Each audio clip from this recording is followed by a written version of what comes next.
प्रदर्शन कर रहे हैं, हाँ, किस तरीके से इसमें घटनाक्रम को आप देखते हैं, सरकार से क्या मांगे हैं और सबसे बड़ी कमी आप किस चीज़ का? सबसे पहले मैं श्रद्धांजलि देता हूँ जो शहीद हुए हैं पहलगाम में।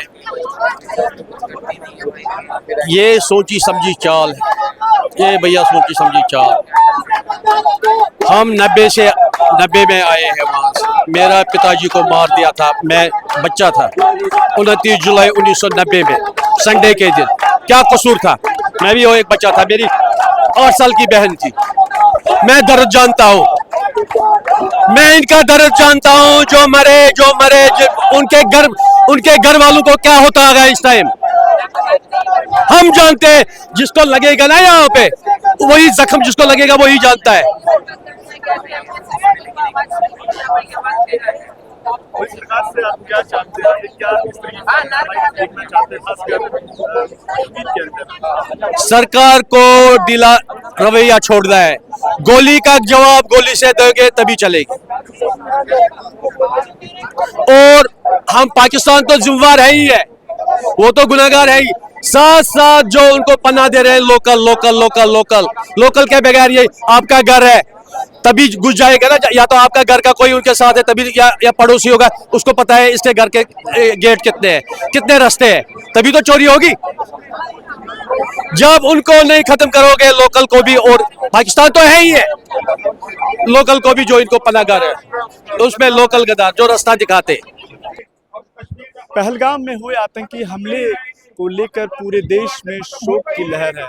ऐसे में आम जनता में आक्रोश भी बढ़ता जा रहा है। दिल्ली के जंतर मंतर पर लगातार लोग जो है प्रोटेस्ट करने के लिए आ रहे हैं।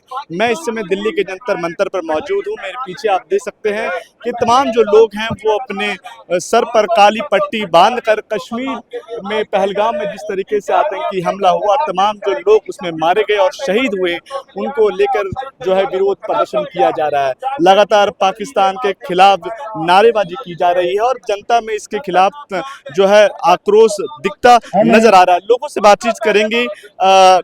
आप किस समिति से हैं, जरा बताइए।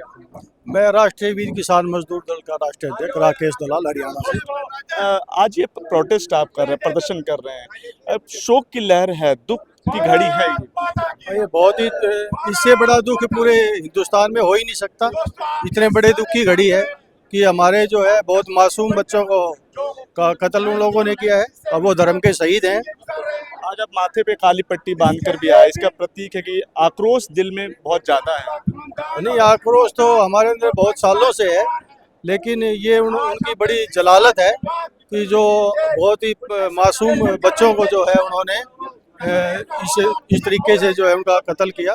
तो ये पूरे देश के लिए जो है बड़े शर्म की बात है, पूरी दुनिया के लिए शर्म की बात है और पूरी दुनिया को इसके ऊपर जो है शोक व्यक्त करना चाहिए। और भी लोगों से बात करते हैं कि देखिए किस तरीके से तमाम जो लोग हैं वो बैठकर जो है अपना जो आक्रोश है वो प्रदर्शन कर रहे हैं। लोगों से बात करेंगे कि आखिरकार आप अपना नाम बताइए सर।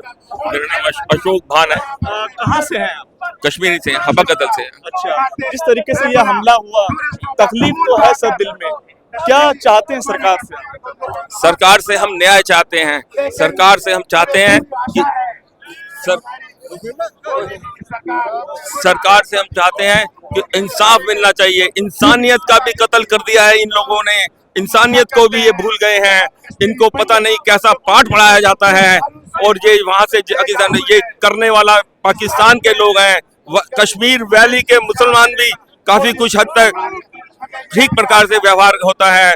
मैं अभी 16 तारीख को मैं भी वहीं पर था और मैं 16 तारीख को हो सकता था कि मेरा भी अगर 16 को ये घटना होती तो मैं भी उसी स्विट्जरलैंड वैली में घूम रहा था मैं। और उसके 2 दिन बाद ये घटना सुनकर मेरे से बर्दाश्त नहीं हो रहा। आंसू अपने आप रुक नहीं रहे हैं, आंसुओं से हम सब त्राही कर रहे हैं और मैं ही नहीं, पूरा हिंदुस्तान त्राही कर रहा है।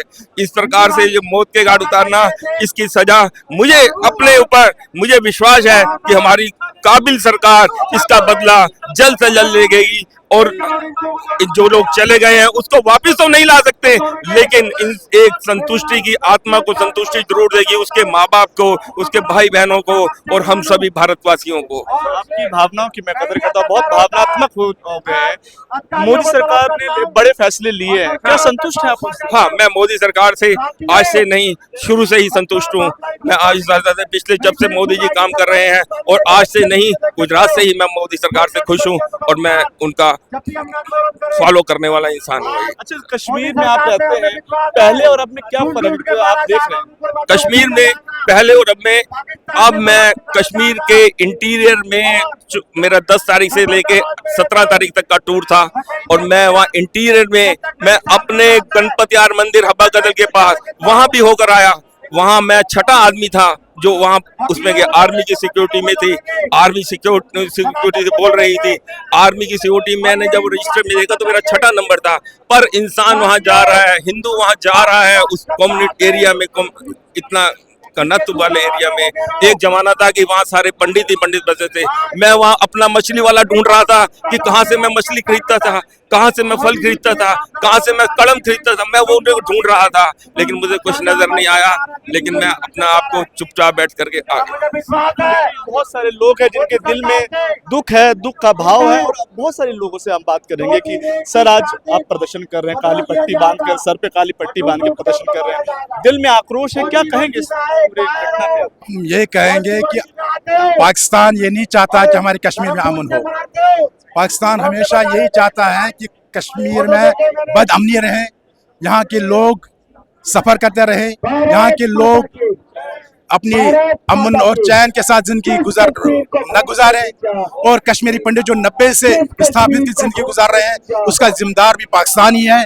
और हम ये चाहते हैं कि जो मोदी जी ने वहाँ इतने अच्छे सेटअप बनाए थे, वहाँ का अमन कानून का कायम किया था, हमने सुकून अब की जिंदगी जो लोग वहाँ गुजार रहे थे, टूरिस्ट वहाँ जा रहे थे, लोग सुबह से शाम तक अपनी रोजी रोटी कमा रहे थे, लेकिन पाकिस्तान को ये चीजें रास नहीं आ रही है, आतंकवादियों को ये चीज रास नहीं आ रही है, और आज फिर उन्होंने फिर ये अपनी नापाक हरकत कर दी है। लेकिन पूरी आशा है कि हमारे मोदी जी, हमारे गृह मंत्री अमित शाह जी इन और हमारे सिक्योरिटी फोर्सेस इन आतंकवादियों को ढूंढ के निकालेंगे और उनके अपनी सजा दे देंगे, क्योंकि हमारे मोदी जी की क्लियर वाज़ह एक पॉलिसी है, नीति है, no tolerance against terrorism, terrorism के खिलाफ कोई टॉलरेंस नहीं है। तो उसके नीति पर चलते हुए हमारे सिक्योरिटी फोर्सेस उन आतंकवादियों को ढूंढ कर निकालेंगे और उनको अपने अंजाम तक पहुंचाएंगे। चलिए, देखिए बहुत सारे ऐसे लोग हैं जिनसे आप बात करने की कोशिश करेंगे। तमाम जो लोग हैं साफ तौर पर उनका कहना है कि भारत सरकार को एक बड़े कदम की ओर बढ़ना चाहिए, और जो शहीद हमारे हुए उनके तमाम जिस तरीके से शहादत हुई है उनकी शहादत जो है खाली नहीं होनी चाहिए। और भी लोगों से हम बात करेंगे। सर, आपके हाथों में बैनर है, सर एक बार बैनर आप दिखा दीजिए। एक तो सेफ है, इसलिए हम कहते हैं कि एक होना चाहिए। क्या कहेंगे पूरी घटना पे? देखिए, इस घटना पे तो कहने के लिए कोई शब्द नहीं है, लेकिन मैं ये जरूर कहूंगा, ये जो बार बार आतंकवादी हमला कह रहे हैं, आतंकवादी हमला नहीं है, ये जिहादी मानसिकता के जो लोग हैं, जो इस्लामिक कट्टरपंथी विचारधारा के जो लोग हैं, उनका जो है हिंदू धर्म को डराने का, हिंदू धर्म को नीचा दिखाने का। मेरे साथ कुछ महिलाएं हैं, बात करेंगे। मैं पूरी घटना पर आप क्या देखिए, बहुत ही दर्दनाक, शर्मनाक और अपराध है, और हम सब 160 करोड़ लोग प्रधानमंत्री जी से कहना चाहते हैं, हमें पाकिस्तान को सबक सिखाने का समय आ गया है, और जो लोग हमारे देश के अंदर रहते हुए भी देशद्रोह के अंदर शामिल है, उनको भी ऐसी सजा मिलनी चाहिए कि आने वाली जनरेशन को आप क्या कहेंगे? मोदी आतंकवादी जो कायरता की घटना यहाँ पर हुई है, ये बिल्कुल गलत हुआ है, और हम देश के यशस्वी प्रधानमंत्री श्री नरेंद्र भाई मोदी जी का आभार व्यक्त करते हैं, जो उन्होंने इतने कड़े निर्णय लिए हैं, और हमें ऐसा लगता है मोदी जी के नेतृत्व में हम इस घटना का बदला अवश्य लेंगे। नारेबाजी कर रहे हैं, लोग यहाँ पे अपने अपने हाथों में बैनर पोस्टर लेकर जो है नारेबाजी कर रहे हैं। साफ तौर पर जो इनका आक्रोश है वो दिखाई देता हुआ नजर आ रहा है कि किस तरीके से आतंकवादी हमले को लेकर जो है इस समय पूरा देश जो है वो एकजुट हो चुका है, और सिर्फ यही बात कर रहा है कि कहीं ना कहीं अब पाकिस्तान को जो है उसके घर में घुस के मारना होगा। न्यूज़ बाइस्कोप के लिए दीपक कुशवाहा की रिपोर्ट, दिल्ली। गोल जहां 27 वर्षों के सफर में 17,000 से भी अधिक छात्रों ने डॉक्टर एवं इंजीनियर बनकर भरे सफलता की ऊंची उड़ान, जहां साधारण छात्र भी असाधारण सफलता प्राप्त कर बना रहे इतिहास। दूरदर्शी शिक्षाविद श्री विपिन सिंह के मार्गदर्शन में मेडिकल एवं इंजीनियरिंग के लाखों छात्रों के लिए आशा की किरण के रूप में गोल्ड रिजल्ट फैक्ट्री। अगर आप देश के किसी भी कोने में रहते हैं, अगर आप पटना आना चाहते हैं और घर जैसे रहने और खाने का आनंद लेना चाहते हैं तो एक बार जरूर आए होटल डायमंटन। संपर्क करें 9572759746, 9031859981, 0612400158 एड्रेस अपोजिट विद्या संस्कार स्कूल, रंजन पथ, गोला रोड, बेली रोड, पटना 801503।